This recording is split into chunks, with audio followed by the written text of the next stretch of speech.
kıymalarını kovatuya direlim. Yaşıkları kıymalarını kovatuya direlim.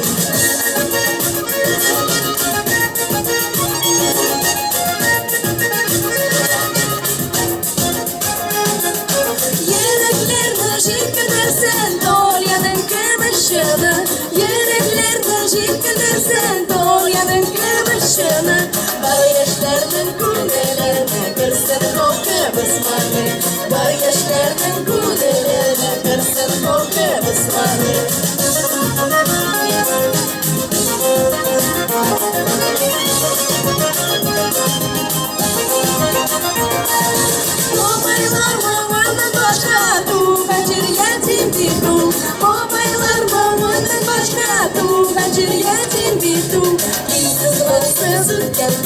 Yaşanmayan kırdı Kısızmansız uyan günler Yaşanmayan kırdı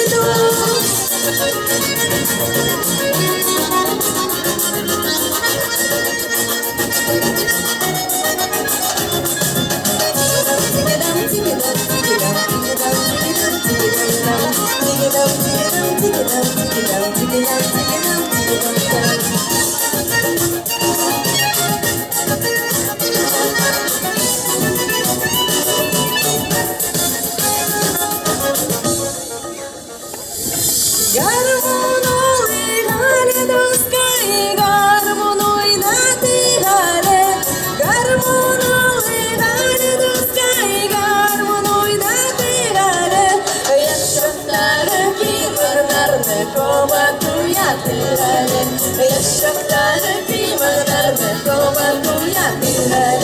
Yaşıkları kıymalarını kovatuya direlim.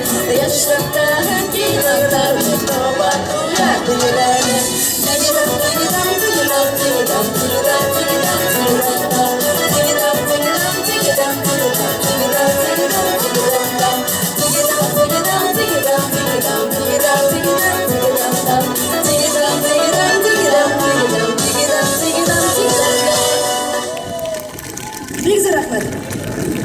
Это был татарский центр «Елтас».